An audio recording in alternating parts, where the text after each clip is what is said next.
돌아가신 거예요. 6월절 날 예수님이 자기 몸을 내어주고 자기 피를 쏟으시면서 내어주신 것처럼 그날이 그 6월절 패스오버의 첫째 날 밤이에요. 그래서 그 6월절을 이스라엘에서는 민족 최대의 절기로 지냅니다. 이날이 가장 행복한 그런 절기가 되는 거예요. 우리가 그 마지막 정말 너무 공교롭지 않아요? 하나님의 시간표는 정말 오묘해요. 어떻게 우리가 정한 것도 아닌데 어떻게 그날 우리가 아가서의 절정 대미를 그날 장식하게 되는데 그날이 어떻게 6월절이 됐을까? 그 6월절 날 우리는 6월절 만찬을 같이 했으면 좋겠습니다. 그래서 예수님의 몸을 먹고 예수님의 피를 마시는 그런 시간이 됐으면 좋겠어요. 할렐루야.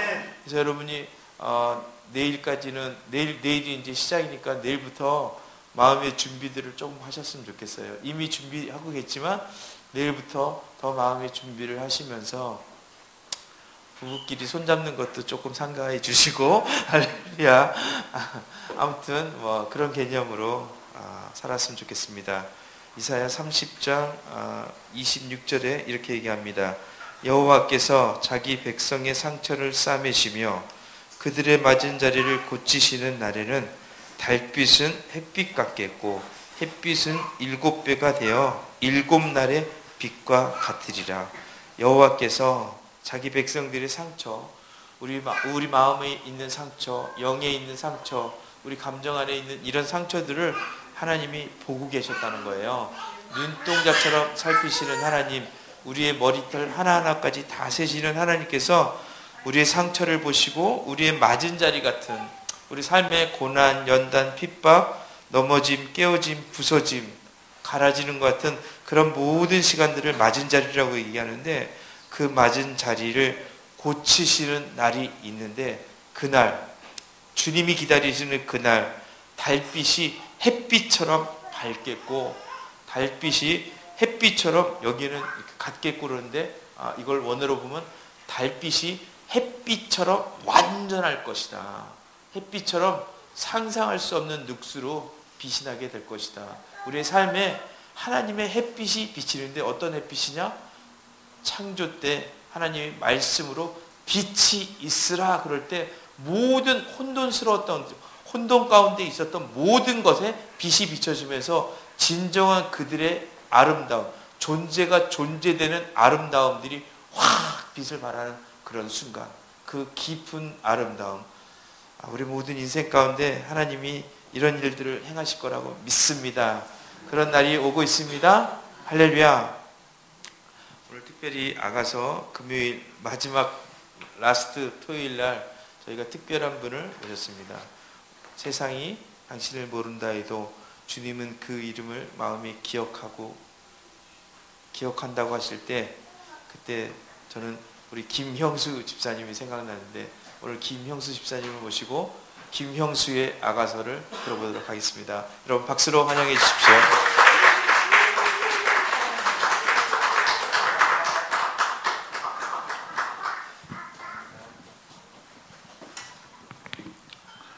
예상보다 많이 오셨습니다. 그래서 여러분들이 제가 나올 때 그 박수를 보내주신 것은 저에 대한 그 격려의 박수라고 믿습니다. 연예인들은 연예인들한테 이 박수를 청중에 보낼 때 어떤 좋은 공연을 보여달라는 욕으로 박수를 보이지 않습니까? 그렇지만 여러분들의 박수는 격려의 박수고 연예인에게 보내는 박수와 같지 않다고 생각합니다. 제 친구 중에 기타리스트가 한 명 있습니다. 어렸을 때 멋진 공연을 대중들 앞에서 하고 박수 갈채를 받고 그것에 쾌감을 많이 느꼈다고 합니다. 그 이후로 자기의 기술을 사람들한테 보여주는 것으로 기쁨을 삼고 그 인생의 낙으로 살아가고 있다고 합니다. 근데 그 친구는 사람들이 요즘에 이제 자기를 알아주는 것 같지 않아서 짜증이 나고 괴롭다고 합니다. 이렇게 자아가 살아있을 때 인생은 참 괴롭고 힘든 것이라고 생각이 듭니다. 이연세 만화 중에 네온사인이라는 제목의 만화가 있습니다. 그 만화 주제는 사람이 연예인을 꿈꿔서는 안 된다. 그런 것입니다. 시골에 엄지라는 예쁜 소녀가 있었는데 노래를 아주 잘했어요. 마을의 어른들이 한마디씩 합니다. 아, 엄지는 서울 가서 가수가 되어야 된다. 그래서 그 말들에 우쭐해진 엄지는 상경해서 가수가 되려고 상경을 합니다. 그러나 그 엄지의 말로는 나이트클럽 가수가 되어가지고 자기보다 20살 많은 알코올 중독자 작곡가와 결혼하는 그런 비참한 그 모습을 가지고 살게 되죠. 이렇게 자아를 드러내는 삶은 참 힘들고 어려운 삶이 전개된다고 생각합니다. 우리 교회에도 단이 있습니다. 강단이. 이 강단에 보면은 찬양 사역자가 서고 또한 목사님도 서죠. 그렇지만 이 찬양 사업자나 이 목사님들은 연예인들 같이 멋진 공연을 보여주는 것이 아니고 하나님의 역사를 받아서 하나님과 여러분들을 섬기는 역할을 한다고 생각합니다. 그런 의미에서 저는 사역자가 아니고 우리 사역자분들께 격려의 박수를 보내드리고 싶습니다.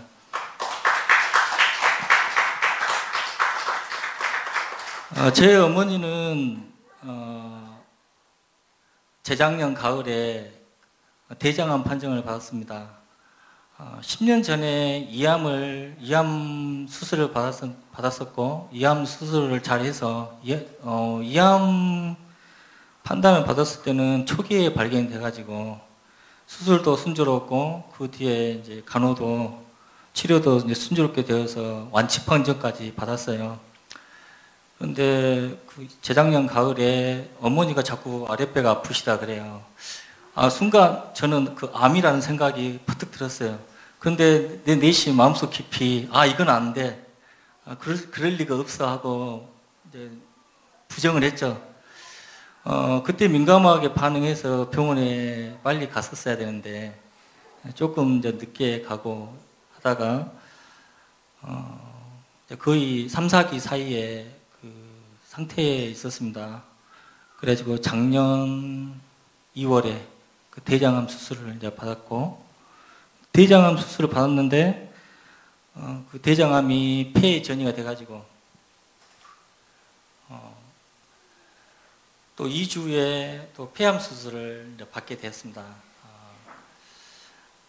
네, 이제 또 폐암 수술에서 이제 개복을 했는데, 폐에 너무 많은 암세포가 전이돼가지고, 더 이상 수술의 의미가 없어서 다시 배를 닫았죠. 그런 이제 그때 이제 의사 선생님이 이제 말씀이 어머니는 항암 치료를 받으면 길어야 2년 살고 항암 치료를 받지 않으면 이제 6개월 정도 사실 수밖에 없다. 그 말씀을 들었습니다. 이 항암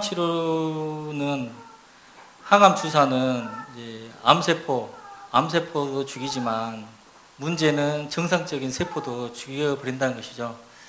그래서 어머니가 항암 주사를 받고 맞으시고 오면 항상 기력이 없으시고 또 식욕이 아주 저하가 되셔요. 그래서 또 어머니는 육식을 하지 않으셔가지고 또 이 항암 주사 맞으면 육식도 많이 해야 된다는데 항상 이 항암 주사 맞고 식욕이 없어서 제대로 드시지 못하고 또 육식을 하셔야 되는데 하시지 못하고 이제 그런 과정이 이제 10개월 동안 계속됐습니다. 어머니는 돌아가시기 한 달 전에 몸이 이제 극도로 쇠약해져 가지고 이제 전대 병원에 이제 입원하게 이제 되었습니다. 그때 이제 저는 학원에 마치고 이제 항상 어머니 침대 곁에 간 침대 곁에서 이제 같이 잠을 자면서 이 간호를 했는데 어머니의 그 숨소리가 아주 헉헉대는 그 거친 숨소리가 옆에 있으면서 아주 제 마음이 고통스럽습니다. 아침에는 습관적으로 끼니 때마다 이제 뭐 아침 식사, 낮 식사, 저녁 식사 오는데 그 식사를 거의 드시지도 못해요. 그걸 다 버리죠. 그리고 아침마다 한 달 내내 아침마다 엑스레이 찍는다고 이 침대를 그 영상의학실에 항상 옮기고 얼마나 이 고통스러웠는지 몰라요. 이게 의미가 없다고 생각했기 때문에 그런 것들이 참으로 이제 지켜보는 것이 많이 힘들었습니다. 그래도 이제 제 나름대로 뭐 공적 예배는 빠지지 않고 새벽 예배에도 그때 나오고 주님께 많이 기도했죠. 많이 힘들다, 괴롭다 이렇게 이제 하소연하면서 그러면서 그때 제가 이제 아주 특별한 그 경험을 했어요. 새벽에 이제 기도를 하고 있는데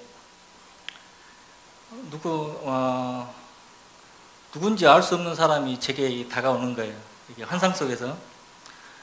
그래서 이제 저는 두 손을 벌리고 이렇게 맞이하듯이 이렇게 두 손을 딱 벌리는데 그분이 저를 와락 이렇게 감싸는 거예요. 근데 마치 뜨거운 것에 데인 듯한 느낌인데 아주 시원했어요. 1초 동안의 그 느낌이었는데 정말 표현할 수 없는 정말 그 살면서 느낄 수 없는 엄청난 그 쾌감이랄까 엄청난 기쁨이랄까 그런 것을 경험했습니다. 지금 생각해 보니까 주님이 힘들어하는 저를 위로하시는 그때의 그 순간이었다는 생각이 듭니다. 서울에서 우리 연수 집사 제 형이 그 서울에서 이제 사는데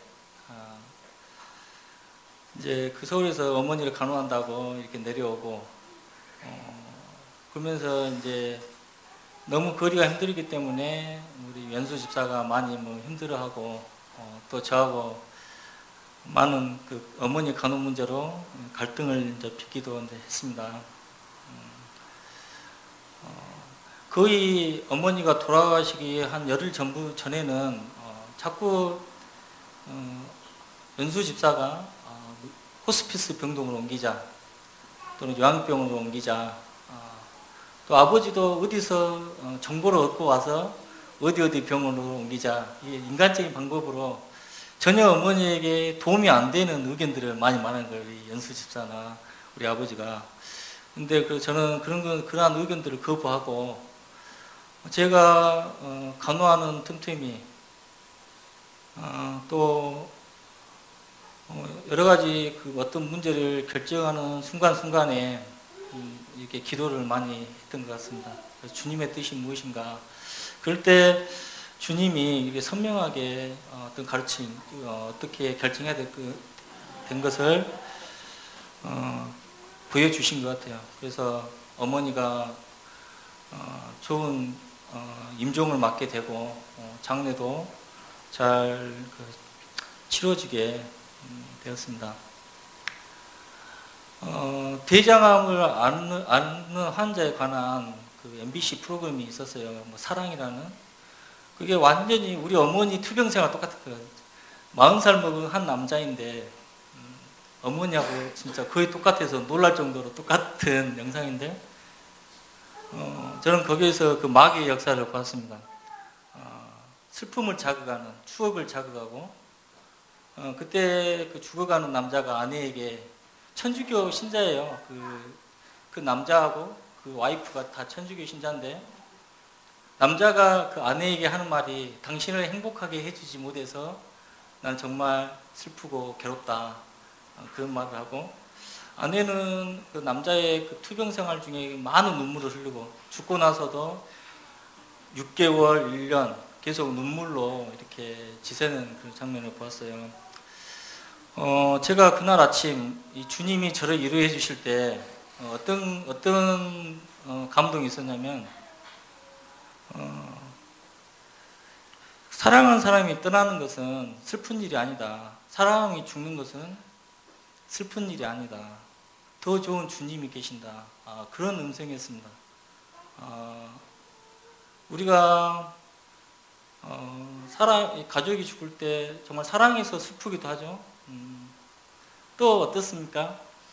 만약에 결혼한 이제 아내라면 남편이 죽었을 때, 남편이 죽는 것도 슬프지만 남편이 죽은 후에 또 자식과의 힘든 삶도 생각했을 때 슬프지 않습니까?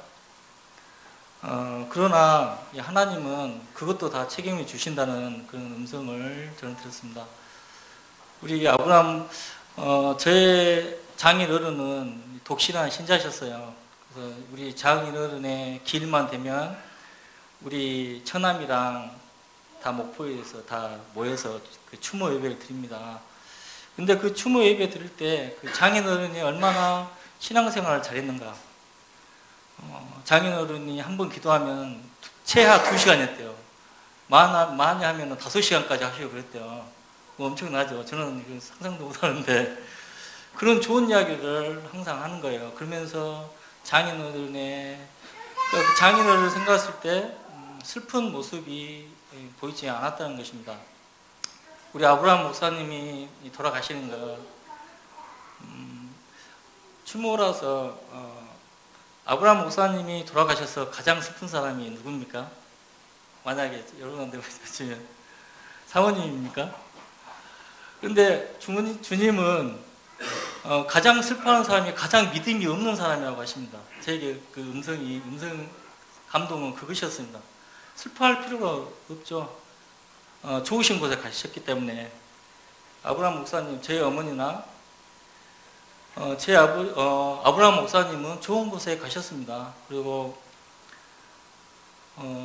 아브라함 목사님의 그 모습들, 삶의 모습들, 교인적 모습들을 기리고 그런 모습을 좋게, 행복하게 우리가 추억하면 좋지 않을까, 그런 생각을, 그런 감동이 오늘 있었습니다. 아가서 말씀의 진리는 하나님과의 나와의 관계는 연인이나 부부 관계와 같다는 것입니다. 아니 그 이상으로 친밀한 관계라고 말씀하십니다. 연인이나 부부는 가장 은밀한 일도 공유를 합니다. 우리 전통 유교에는 부모와 자식 간의 사랑을 가장 높이 치죠. 하지만 성경 말씀은 모든 사랑의 핵심을 부부 간의 사랑이라고 합니다. 그러니까 하나님과 우리가 그 믿음 생활, 하나님과의 우리의 관계가 서로 연애한 것처럼 짜릿하지 않으면 제대로 믿음 생활을 하고 있지 않다고 말씀하시는 것입니다. 우리가 여러분들 아가서 8장 6, 7절, 오늘 그 요절 말씀이 아가서 8장 6, 7절 말씀입니다. 한번 읽어볼까요? 아가서 8장 6, 7절 한번 다 하셨을까요? 시작. 너는 나를 도장같이 마음에 품고 도장같이 팔에 두라. 사랑은 죽음같이 강하고 질투는 솔같이 잔인하며 불길같이 일어나니 그 기세가 여호와의 불과 같으니라. 많은 물도 이 사랑을 끄지 못하겠고 홍수라도 삼키지 못하나니 사람이 그의 온 가선을 다 주고 사랑과 바꾸려 할지라도 오히려 멸시를 받으리라. 죽음은 모든 것의 끝입니다. 이 죽음에 관해서는 우리 어머니의 돌아가시는 그 장면을 1년 동안 이게 투병생활을 보면서 정말 많이 생각하게 됐던 것 같습니다. 죽음의 그 파워는 너무 강해서 우리 인간의 정욕이나 그 밖의 모든 욕망도 죽는 순간 끝이 나버립니다. 아가서 말씀은 하나님의 사랑을 죽음보다 강하다 하십니다. 솔로몬인 솔로몬은 예수를 견준 것이고 술람미 여인은 나 자신을 견준 것이라고 볼 수 있습니다. 왕과 평민 사이의 그 신분 차이. 솔로몬 왕은 건강하고 단련된 몸을 소유했지만 술람미 여인은 검은 피부에 쇠약해지는 몸을 가졌습니다. 이러한 신체 차이를 극복하고 사랑에 진행하게 되었죠. 또한 솔로몬은 왕궁, 술람미 여인은 시골이라는 지역이 있었지만 그런 지역 차이도 극복하고 또한 문화 차이도 극복해서 사랑을 나누게 되었습니다. 예수님의 사랑은 인간의 것과 다르다고 믿습니다. 인간의 사랑, 유다는 은 30에 예수를 팔았고 베드로는 죽어도 예수와 함께 한다고 했지만 예수님이 십자가에 달리시기 그날 날이 새기 전에 3번이나 예수를 부인하고 말았습니다. 그러나 예수님의 완벽한 사랑을 요한복음 13장 1절 말씀으로 알 수 있습니다. 유월절 전에 예수께서 자기가 세상을 떠나 아버지께로 돌아가실 때가 이른 줄 아시고 세상에 있는 자기 사람들을 사랑하시되 끝까지 사랑하시느니라. 예수님의 사랑은 끝까지 사랑한 완벽한 사랑입니다.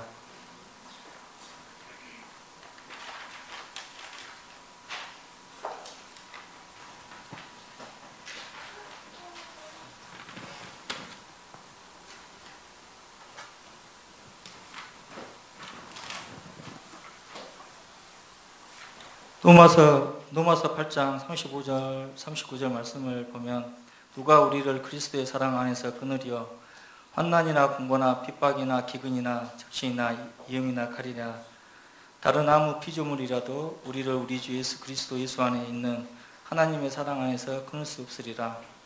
하나님은 예수님을 십자가에 달려 죽게 하심으로 목숨 바친 사랑을 보여줍니다.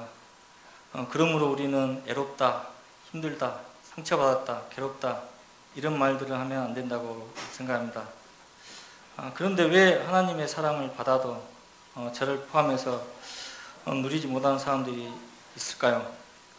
하나님의 십자가의 사랑을 듣기는 들었어도 실제로 삶에는 아무런 변화가 없습니다. 어떨 때 저는 십자가의 사랑을 의심조차 할 때도 있습니다.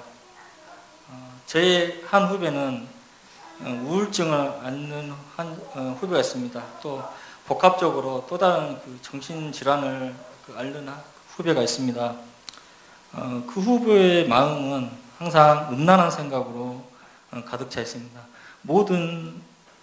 눈을 뜨고 모든 시간을 그러한 생각으로 머릿속을 가득 채우고 있습니다. 심지어는 교회에서 예배를 볼 때도 그러한 생각을 갖습니다.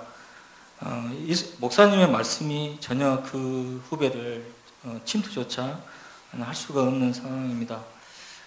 그리고 한 집사님은 주일에 교회에 나와서 예배를 하지만 또 월요일이 되면 습관적으로 세상 문화에 동조하고 습관적인 어떤 죄를 짓고 그런다고 합니다. 저도 요즘은 지난 어머니 일을 위해서 새벽기도 나와서 은혜도 받고 했지만은 여전히 죄에 물들어지고 그런 제 모습을 보게 됩니다. 저와 제 후배는 한 집사님의 문제는 정말 큰 문제입니다. 예수를 믿으나 달라지는 것이 없고 또한 그들의 직장 환경도 나아지지 않고 돈이 벌리지도 않고 또 가족 간의 불안은 더 심해지고 그러한 모습을 보게 됩니다. 저는 3월 한 달 동안 이 문제로 많은 기도를 하였습니다. 근데 이번 주 중에 묵상 중에 하나님으로부터 그 원인을 응답받았습니다. 그 원인은 아가서 말씀처럼 하나님은 저를 죽음같이 사랑하는데 하지만 저는 하나님을 목숨 바쳐 살아가지 않기 때문에 그렇다는 것입니다. 제가 하나님의 사랑을 일방적인 사랑으로 만들어 버렸습니다. 저와 몇몇 사람들은 하나님을 사랑하지 않고 세상을 사랑합니다. 세상의 성공, 세상의 돈, 명예를 추구해서 그렇기 때문에 하나님의 목숨을 바치는 사랑을 누리지 못하는 것이었습니다. 근데 세상을 사랑하는 이유는 내 자신을 사랑하기 때문에 그렇다는 것입니다. 하나님을 사랑해도 나 때문에 사랑하고 교회를 다녀도 나를 위해서 다니고 그렇기 때문에 하나님은 부담을 느끼시는 것입니다.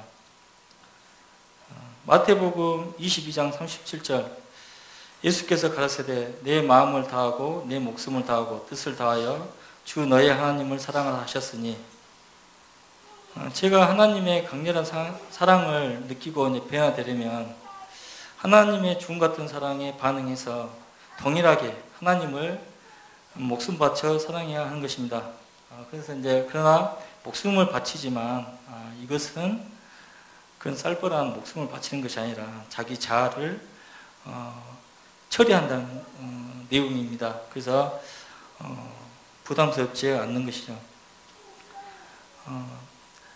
제가 한동안 교회에서 말씀 묵상을 할 때 항상 자아 처리 문제에 관해서 말씀 묵상을 많이 했었습니다.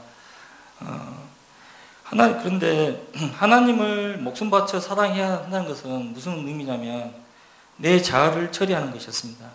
그 자아를 처리하는 그 실천법은 나는 죽고 예수로 사는 것이었습니다. 레위기에 보면은 그 제인의 제사법을 알 수 있습니다. 짐승의 목을 따서 피를 빼고 그다음에 4개의 각을 뜨고 또 그것을 불로 태웁니다. 시각적으로 쌀벌한 이미지고 냄새도 코를 자극하는 악취입니다. 이러한 그 모습은 죄와 죽음에 대해 경각심을 불러일으키는 것입니다. 하나님과 내가 나의 관계 회복법은 저의 안전한 죽음을 전제합니다.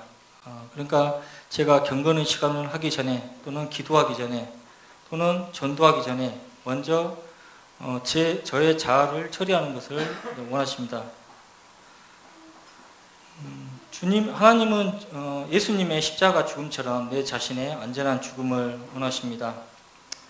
로마서 6장 6절 우리가 알거니와 우리 옛사람이 예수와 함께 십자가에 못 박힌 것은 죄의 몸이 죽어 우리가 죄에게 종노릇 하지 아니하려 함이니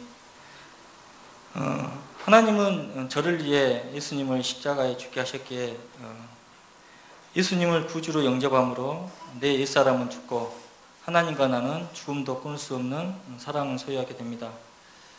성경 지식이 내 문제를 해결하는 것이 아니고 정말 내 인생, 내 계획 꿈, 인간적인 인생 계획 꿈을 버리고 제가 주님과 함께 십자가에 죽고 예수님이 나의 생명임을 고백하는 것 이것이 모든 문제의 해결책임을 믿습니다. 자기 뜻대로 사는 삶의 말로는 참 비참한 것이라고 생각합니다. 제가 신앙생활을 결론으로 제가 신앙생활을 해도 변화받지 못하는 삶을 살고 항상 실패만을 반복하는 삶을 살 수밖에 없는 이유는 몰라서 참 어려웠는데 그러한 가르침을 주신 주님께 감사합니다. 하나님은 제게 목숨 바친 사랑을 하였는데 저는 그 사랑을 일방적인 사랑으로 방치했음을 회개합니다. 이제는 저도 그 사랑에 반응하여 마음과 뜻과 목숨을 다하여 하나님 아버지를 사랑하기를 소원합니다. 아멘.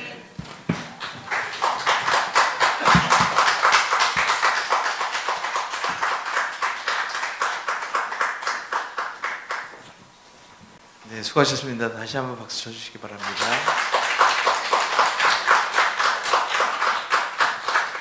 오늘을 위해서 특별히 준비된 영상이 있어서 잠깐 보겠습니다.